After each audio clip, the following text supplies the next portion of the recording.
I'm XANDER JEANNERET. And I'm Courtney KRAFT. And this is Super Anime SmackDown. This is our opportunity to share some of the anime that we love and the chance to get to meet some of the actors and the artists that make them come to life. That's right. Tonight we pit the high-octane supernatural Bleach against the explosive ninja saga Naruto. Both of these shows have enormous fan followings, and we thought it would be fun to pit the two main characters, Uzumaki Naruto and Kurosaki Ichigo, and put them up against each other and see who would win in a fight. We're going to put these two opponents in an imaginary arena and see who comes out on top. Of course, as with any sportsmanlike competition, we're going to need a referee. And we've got just the right person. KYLE HEBERT.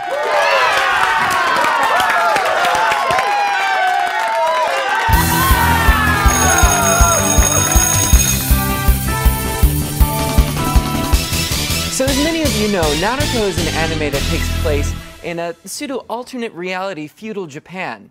This world incorporates ninja villages, and one of these villages, Konohagakure, is attacked by a nine-tailed demon fox.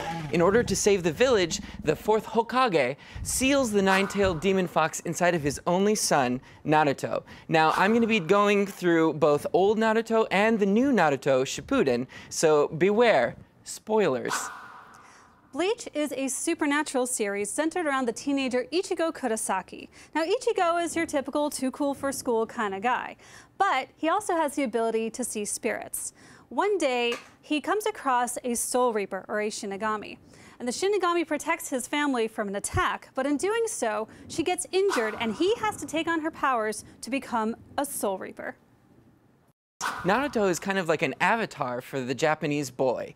They're watching this and he's rambunctious, causing pranks, doing things that they wish that they could, but they can't because they're living in normal society. So he's an outlet for all of these Japanese boys who kind of want to be Naruto. And Naruto learns to be responsible. He learns to be a cool character. Well, I don't know about you, but if I was a Japanese boy, I would want to be Ichigo, because Ichigo is effortless in his cooldom. He doesn't care what anyone thinks. Well, I'm sure it's so hard for Ichigo because all that he has to do is go to high school. Naruto's growing up in Konohagakure, which is a village devoted to training ninja. All that Ichigo has to worry about is who he's going to sit next to at lunch. I beg to differ, because being a Soul Reaper has a hell of a lot of responsibilities. Not only do you fight hollows, but he has to send the holes to the other side. He has to care for people who can't take care of themselves. And he has to do this all in secret. With Naruto, everyone's out in the open. They're all ninjas. We all know this. But with Ichigo, he has to keep it a secret the whole time, and he can't let general society know about these ghosts and these spirits that he's fighting. When Rukia gets captured by the Soul Society, he goes to the other side with just a couple of his ragtag friends to go rescue her. Later on, when Orihime is captured by Aizen, he is explicitly told by the head of the Shinigami, do not go there. We need you to stay and train for this fight. Do not go after Orihime. And he was like, that, I'm going after Orihime, and all his friends are going with him. Naruto also kind of spits in the face of the rules, especially when he's younger. He's out there painting things on walls, he's making fun of the ancient tradition of the Hokage, and nobody cares about him. He's the one that the entire village hates. So when he does gain that one friend, or those two friends, or three, or four, those things become the most precious things to him, and he grows as a human being and as a character.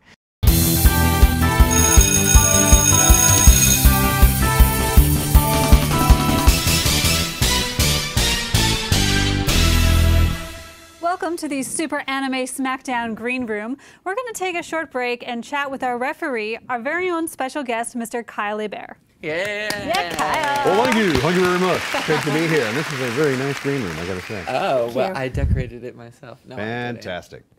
So you have a special connection to both Naruto and Bleach because you voiced characters on both of them, didn't you? That's right. Yeah, I've been very, very blessed. I voiced Aizen and Ganju Shiba on Bleach, and on Naruto I did Kiba Inuzuka, as well as Ino's dad, Inoichi, and various other ninjas and such throughout both series.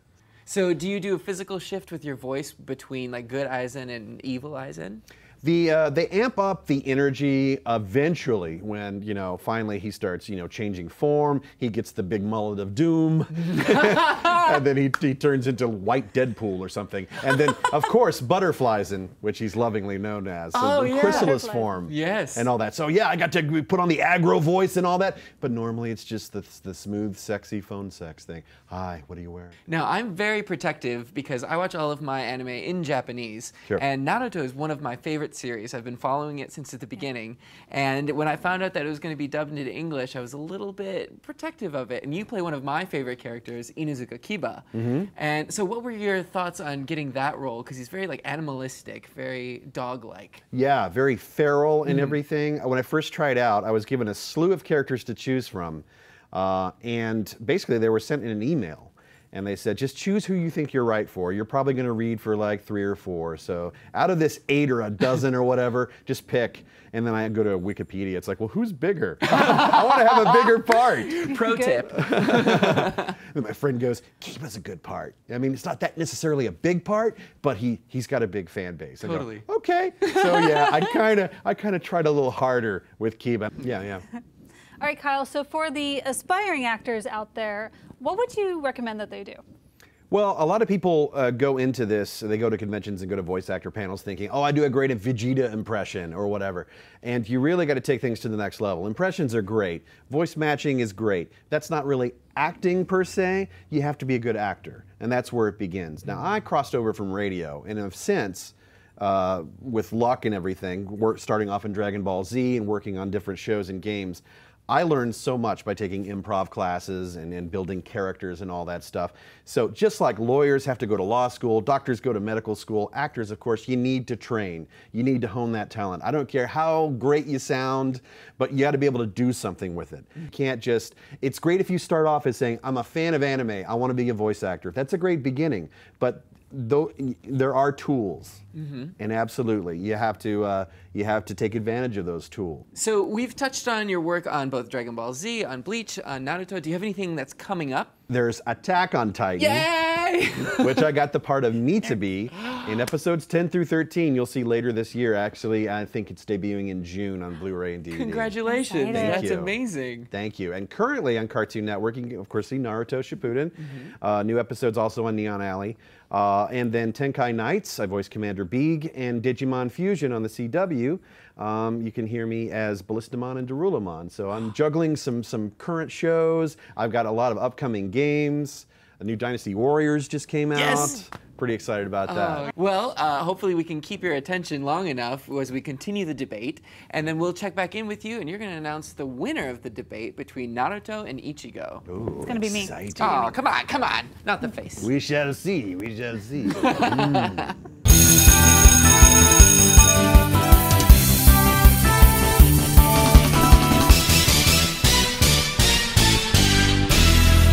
Okay, Xander, so let's talk about training and their fighting style, because this is a debate about who would win in an arena fight. So Naruto, sure, he's been training all his life to be a ninja, but Ichigo, it comes to him naturally. He doesn't have to train. When Ichigo fights, he doesn't just, I mean, I guess he could just fight with his normal body. He's tough, he beats up guys in the first episode, as you see, but what he actually does is leap out of his body and he fights with his very soul. Well, Naruto starts off as not the best warrior. He's not even the best in his class. In fact, he's the worst in his class. But he's inventive and creative. He creates his own jutsu. He creates sexy no jutsu. Later on, he learns the shadow clone technique from a forbidden scroll. Because he has the shadow clone ability, he's able to create his own way to make the Rasengan, which is a spinning ball of chakra, the energy that they use in the Naruto world. He creates his own way to create powerful jutsu, and I think that's more powerful than any sword. Okay, so sexy no jutsu might work once, but as soon as you realize that's Naruto, it stops being sexy and just starts getting disturbing. Ichigo, on the other hand, he doesn't need to rely on tricks and foolery. Ichigo has Zangetsu, his Zanpakuto sword. It is a sentient, intelligent, super powerful sword that only Ichigo can wield. It is so powerful that some Zanpakutos, if released in their full form, would be bigger than a skyscraper. Ichigo is more than happy to meet you head-on in a fight. He doesn't need any of Naruto's tricks. When Naruto is armed with all of his ninja equipment, he's a fantastic ranged fighter as well as a melee fighter. So he could hide in the bushes and attack Ichigo from a distance if he wants to, or, as he demonstrated in the Chunin exam, even burrow underground and come up to surprise him. Naruto is full of tricks, and I think that's what makes him a great ninja. Well, you might think that Naruto is super fast, but let's not forget about Bankai form. Sorry for those of you who couldn't hear it, Bankai form, which makes him extra fast and super powerful. Plus, he can use his own hollow form to make him super powered. The hollow form is really a reflection of his own evil nega self. Throughout the series, Ichigo harnesses his own dark side in order to make himself twice as powerful. Let's not move too fast. Like I said in the beginning, the nine-tailed demon fox was sealed inside of Naruto, and he learns to tap into that energy later on. This gives him superhuman abilities, including a healing factor. So if he was ever scratched or bruised or injured, he naturally heals due to the nine-tails energy. He also learns to harness that energy to create super powerful summoning techniques and an alternate form where he takes on the form of the nine-tailed beast, which is the strongest of all the tailed beasts existing in the Naruto universe. Fair enough. Of course, Ichigo doesn't need superpowered healing because he gets into a fight, he gets his ass kicked, he nearly dies, and then he wins anyway, walks 5 feet, gets into another fight, nearly dies again, wins that fight, rinse, repeat. He can keep going and going and going no matter how much you beat him. He doesn't need supernatural healing powers. That's what Horihime is for. So not only does Naruto have this nine-tailed demon fox inside of him, he also learns inner peace, which is essential for any warrior. He learns Sennin mode, which is hermit mode in Japanese, and he learns this from Ero Sennin, the perverted hermit. He comes to fruition as a fully adult character who started off as rambunctious and wild and learns to control his emotions and becomes the leader that Konohagakure needs. So Naruto is all about the development of this rambunctious child into this mature adult who tries to come up with the best solution for all parties involved. That's what makes him the strong warrior, and that's what makes him able to win against any opponent, even Ichigo, because I'm sure if they sat down and had a bowl of ramen, Ichigo would be seeing things in Naruto's way.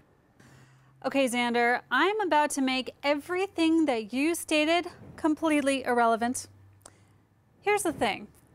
Naruto might be fast, he might have the power of the nine-tailed fox, but when Ichigo fights, he fights as a Shinigami, which is as his soul, not a corporeal body. So unless Naruto has some kind of weapon that can cut a soul, he won't be able to touch Ichigo. Yeah.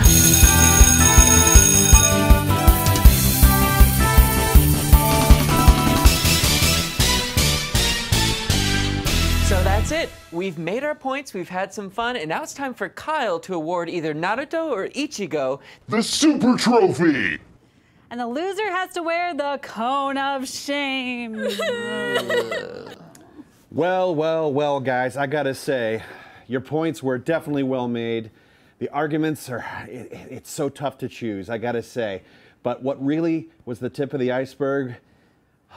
Swords versus a nine-tailed fox. So, I'm gonna say Naruto won this one. Yes, indeed. Going for the gold. Believe it. No, And Courtney, we've been buds for years, but I gotta Kyle. say, I'm sorry. Even though Aizen was a ton of fun to voice on that show, and he put up a good fight with good old Ichigo, I'm afraid the points were not in your favor. You have betrayed me, Kyle. Thank you for joining us this week. Make sure to check out KYLEHEBERT.com and all the upcoming works that Kyle has coming up.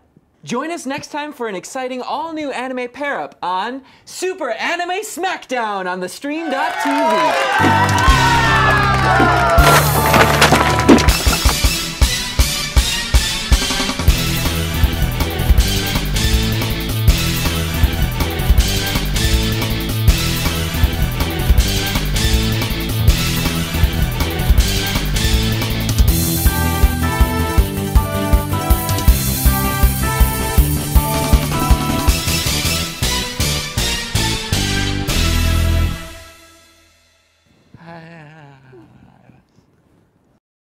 I love winning.